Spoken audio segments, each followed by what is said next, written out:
À sa suite, je vous propose d'écouter le président sortant, le général d'armée Assimi Goïta, évoquer les acquis dans les domaines de la défense, de la diplomatie et du développement avant de souhaiter beaucoup de réussite à son successeur. On l'écoute. Le Collège des chefs d'État de la Confédération des États du Sahel, AES, constate avec regret les actes multiformes de terrorisme dirigés contre la Confédération AES depuis sa création. Ces actes ont franchi une étape supérieure dans l'indignité avec le soutien assumé de sponsors étatiques étrangers. À cet égard, le Collège des chefs d'État de la Confédération des États du Sahel, AES, réitère avec force sa vive condamnation des actes de subversion perpétrés contre la République du Mali. Le Collège des chefs d'État de la Confédération des États du Sahel, AES, condamne fermement le harcèlement judiciaire dont est l'objet le Niger de la part du groupe français Orano dans le cadre de la gestion de sa production d'uranium. Cette tentative désespérée d'instrumentalisation de la justice à des fins d'accaparement des ressources minières du Niger est l'illustration parfaite du désarroi dans lequel se trouve le groupe Orano.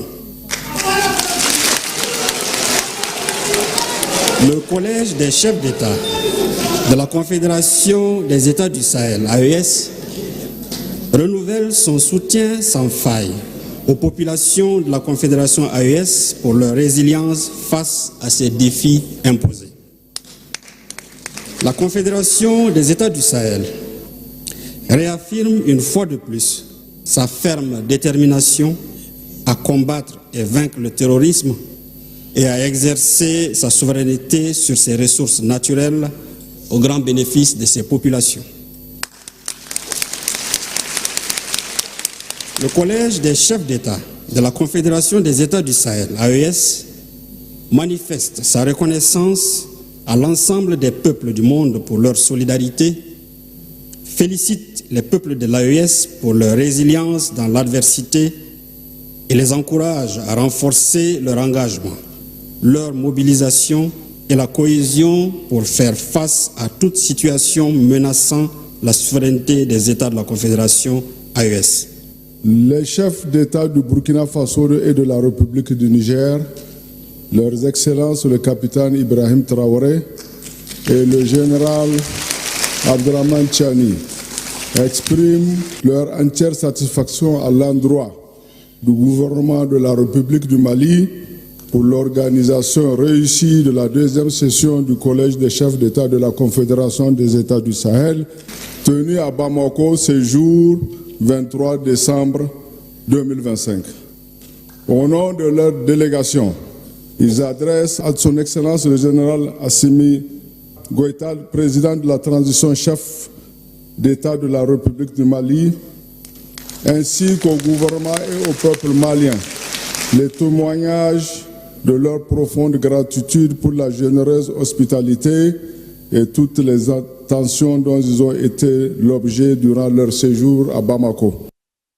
Voilà, vous l'aurez compris, c'était plutôt là les motions de soutien et de remerciement faites par le Collège des chefs d'État de l'AES. Ils ont condamné les attaques contre les pays de l'AES soutenus par des sponsors étatiques et le message était livré respectivement par les ministres en charge des Affaires étrangères du Burkina Faso et du Niger.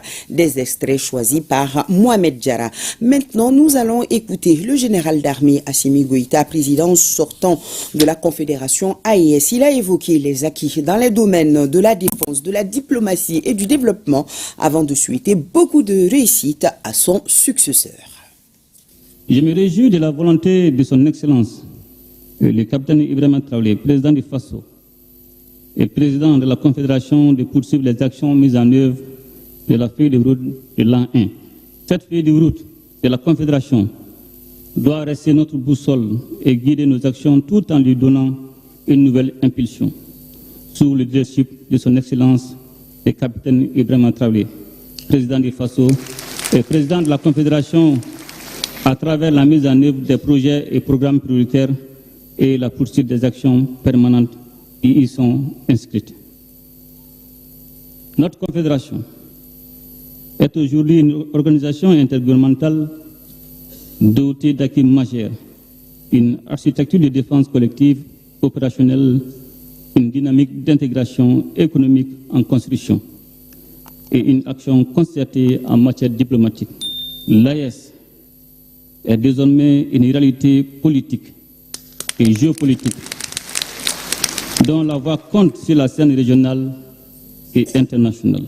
L'ancrage profond dans les réalités sahéliennes fondé sur les aspirations de nos populations, notre solidarité, notre héritage culturel, notre sens du sacrifice, notre résilience collective, ainsi que l'accompagnement constant de la jeunesse sahélienne et panafricaine nous a permis de faire face à de nombreux défis, en particulier en matière de sécurité, de lutte contre le terrorisme et de développement.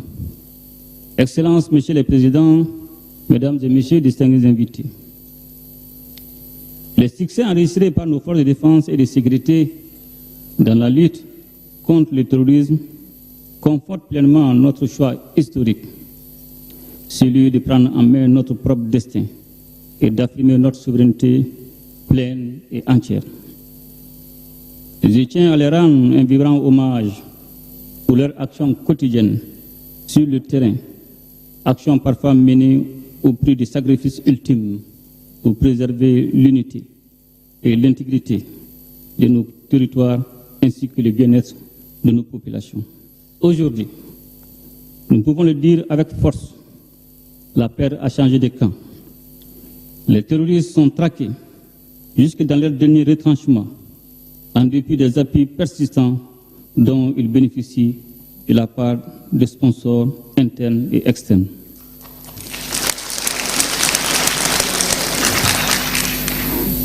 Illustre notre détermination à placer la protection des populations et de leurs biens au cœur de nos priorités. Le mouvement favorise également la restauration de la cohésion sociale et le renforcement de l'entente entre les communautés. La création de la force unifiée et constitue à cet égard l'une des manifestations les plus éloquentes de notre volonté commune de mutualiser nos efforts et de relever ensemble les défis sécuritaires dans un contexte régional exigeant. Je souhaite plein succès à mon frère, son Excellence, le capitaine Ibrahim Traoré, président du FASO, dans sa mission. Et je l'assure de notre accompagnement constant pour la réalisation des objectifs de la Confédération. Excellences, Messieurs les Présidents, Mesdames et Messieurs, distingués invités, l'AES poursuit sa marche résolue vers l'émancipation et la prospérité. Notre vision commune s'affirme, nos institutions se consolident et notre coopération s'intensifie. Avec le soutien de nos peuples, unis et solidaires, nous réussirons.